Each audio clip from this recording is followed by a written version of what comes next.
تشیع رو در 2 پرچم خلاصه میکنیم، اون پرچم سرخ ابا عبدالله و پرچم سبز ظهور.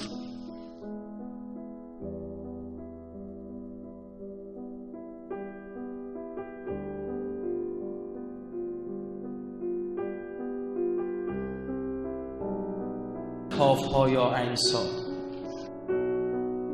شما نگاه میکنید برای اولین بار اون کسی که میاد مکشوف میکنه این راز رو در سوره مریم آقا صاحب الزمانه. عرض کردم ای فرزند رسول خدا، تعبیل آیه کاف ها یا عین صاد چیست؟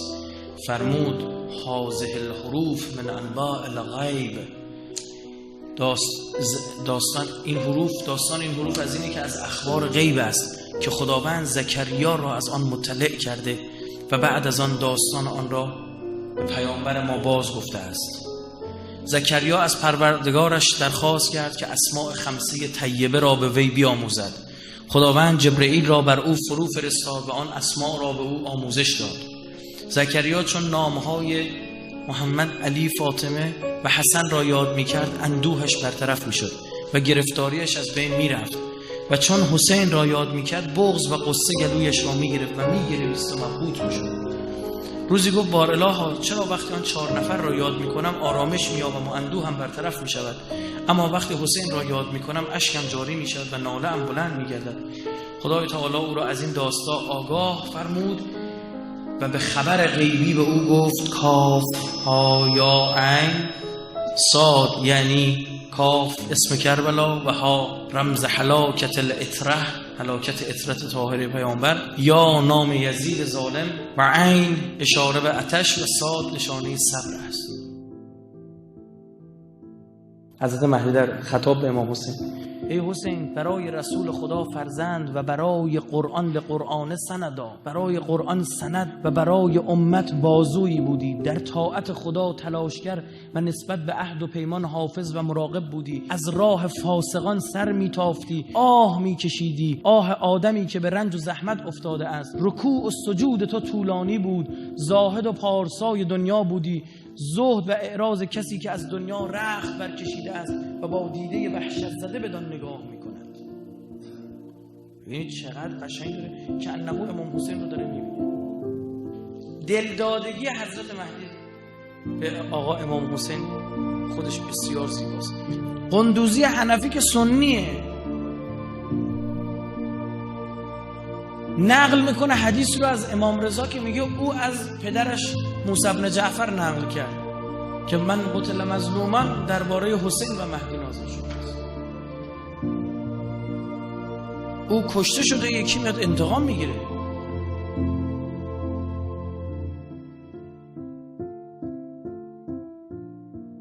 اصلا آقا این خون به ناحق ریخته.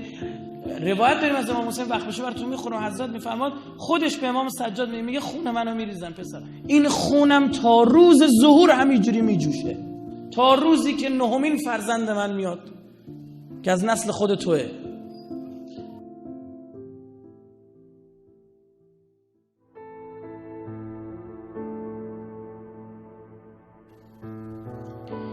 داستان شهادت امیرالمؤمنین یک تروره.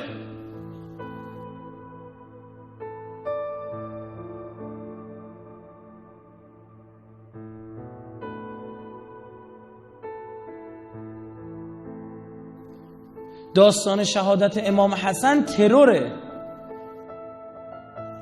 اما داستان شهادت امام حسین در علن اتفاق افتاد، یک فسق و فجور علنی واضح و تابلو بود. 30,000 نفر اومدن بکشن. این نباید به این سادگی ازش گذشت. حتی اون اتفاقی هم که در خونه بی سلام الله علیها میفته، اونم چون یه حالت علنی گرفته، آقا صاحب زمان انتقام اون رو هم خواهد. بسم الله الرحمن الرحیم. اذا الشمس كورت و اذا النجوم انکدرت و اذا الجبال سیرت، همینطور و اذا الوحوش حشرت.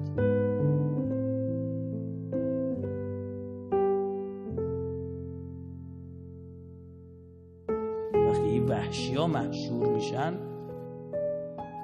سوال اینه، دقت کنید، یه وقت او وحشیا محشور میشد، سوال اینه به ای ذنب قتل، یا به کدام این گناه کشته شد؟ همین یک زن. جواب در زیارت ناحیه مقدسه خیلی عجیب امام زمان میفرماد اگر روزگار مرا به تأخیر انداخت، امام زمان داره خطاب به امام حسین سخن میگه، و مقدرات از یاری و نصرت تو در عاشورا مرا باز داشت، میگه خدا خواسته بود که ما با فاصله از هم به دنیا بیاییم.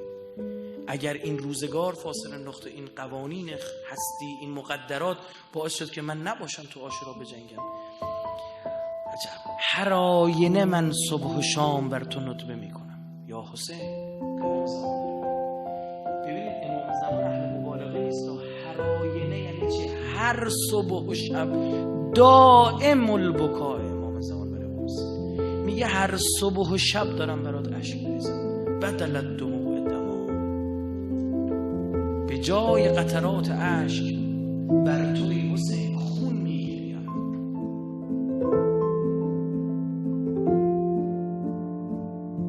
السلام علی الشیب الخطیب، سلام بر آن ریشه به خون خضاب شده. السلام علی البدن الصلیب، سلام بر آن بدنی که لباسهایش را به غارت بودن. السلام علی الخد الطریب، سلام بر آن گونه‌ای که به خاک کشیده شده.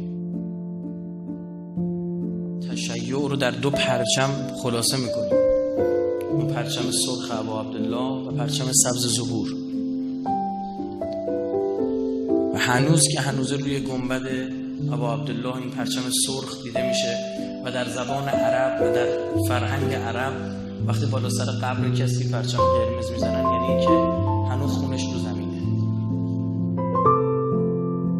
1400 سال گذشته کماکان خون این امام بزرگ بر زمین ریخته شده است و هنوز انتقام او گرفته نشده.